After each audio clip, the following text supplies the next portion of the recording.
Welcome to the Retro Rollback. What was Great Britain like in the 1980s? Well, this series looks at the timeline of news, events and happenings across the UK each year, and this time we're going back to 1983.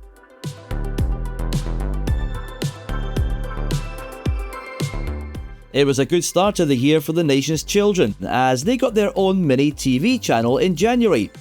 ITV rebranded their late afternoon segment to Children's ITV, with a raft of new programmes for kids just in time for them getting home from school.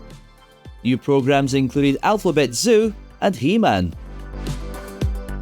News-wise, the year started in sadness. On the 5th of January, 2 policemen and a policewoman drowned in the Irish Sea at Blackpool's North Shore, whilst attempting to rescue a man who entered the sea to save his dog, both of whom also drowned. A special memorial now stands to them on the promenade by the town's Ginn Square. Back to TV, and a big step change in the television landscape happened on the 17th of January as the BBC launched Britain's first live television breakfast programme, simply called Breakfast Time. Frank Buff had the honour of launching the programme. It's 6:30, Monday, January the 17th, 1983. You're watching the first edition of BBC Television's Breakfast Time, Britain's first ever regular early morning television programme. Nice jumper, Frank. Meanwhile, 2 weeks later, David Frost had the honour of launching its rival over on ITV, TVAM. Hello, good morning and welcome to TVAM. New studios, a new news service and a new national network. Which one did you prefer? Let us know down in the comments. January was a busy month, and it ended with an important new law coming into effect. From the 31st of the month, it was no longer legal to drive or sit in the front seat of a car without wearing a seatbelt.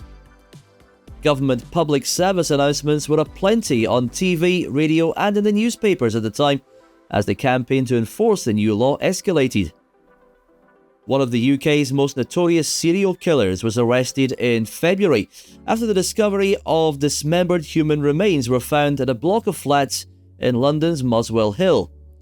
Dennis Nilsen was held captive and later convicted and given a whole life tariff. A TV documentary about his story was made many years later, starring David Tennant.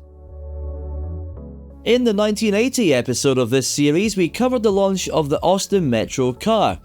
By February 1983, it had become Britain's bestseller, having outsold every other new car registered in the UK during January. On the back of the success of the Metro, British Leyland launched a new model in March, the Austin Maestro, which replaced the Maxi and the Allegro, which had both been popular throughout the 1970s. We had a new coin in our pockets from April 1983, as the £1 coin was first minted. The first coins were different from today, as they were round as opposed to the decagonal ones that we see today. The coin was introduced to phase out the Bank of England £1 notes, which ceased in 1984. On to May, and Alex Ferguson was flying high with his team Aberdeen. They achieved something almost unthinkable nowadays. They beat Spanish giants Real Madrid in the final in Gothenburg to win the European Cup Winners' Cup. The match finished 1-1 after 90 minutes, and Fergie's men clinched the trophy with an extra-time goal from John Hewitt. Aberdeen only made third in the league in 1983, and it was Dundee United that took the title with a last-day win away to next-door neighbours Dundee. Liverpool took the Division 1 title with a convincing 11-point lead. A great season for Watford though in second, and in stark contrast to the table today, Manchester City were relegated to the second division. The war on dodgy parking ramped up in May as the first wheel clamps were deployed in the UK. The Metropolitan Police started the experiment, and between its introduction in May and mid-November of 1983, 22,430 vehicles have been clamped, giving a gross revenue of £431,418. And they say parking fines are not designed to make a profit. As summer began in June, we were abandoning the great outdoors to cram into cinemas as the latest Bond movie dropped. The 13th in the 007 franchise saw Roger Moore make his 7th appearance as James Bond in Octopussy. In politics, June the 9th was polling day in the general election, which saw a landslide victory for Margaret Thatcher's Conservative government, with a 144-seat majority. It gave Thatcher her second term as Prime Minister.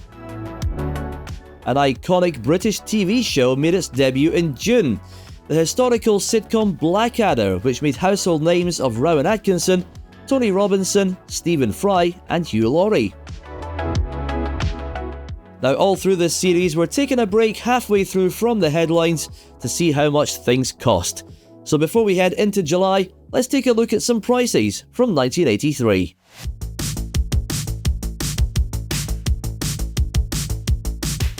Checkout 83 was a slogan from Tesco.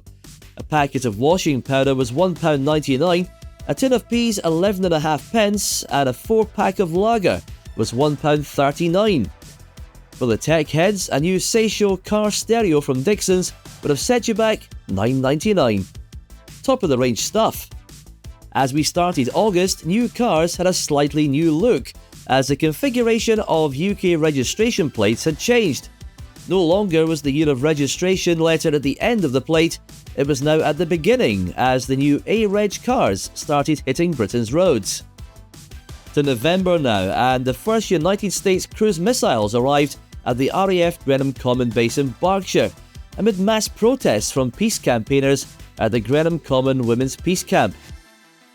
Actor John Le Mesurier passed away in November of 1983 at the age of 71.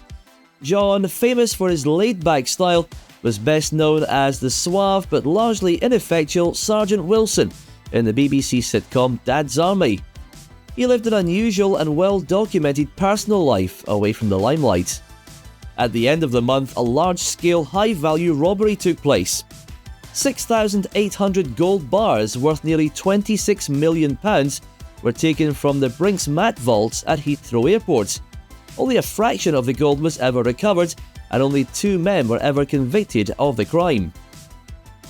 As the year drew to a close, the IRA were making their mark in the capital, as a car bomb exploded outside Harrods on a busy Christmas shopping Saturday afternoon, resulting in 6 deaths. And finally, a new invention was unveiled in 1983 by a British entrepreneur. James Dyson unveiled his new prototype vacuum cleaner, the invention that was to make him a very wealthy man in the years to come. And that's what happened in 1983. If you have any memories of the year, please do share them in the comments section below and keep the conversation going and bring back more memories for more people. It's always great to hear from you. And of course, if you enjoyed the video, please hit the thumbs up button and hit subscribe as well to keep up to date with all of our new videos. There's a couple on screen now you can take a look at to continue your journey through time. Otherwise, thanks very much for your company once again, and I'll see you again on the next one.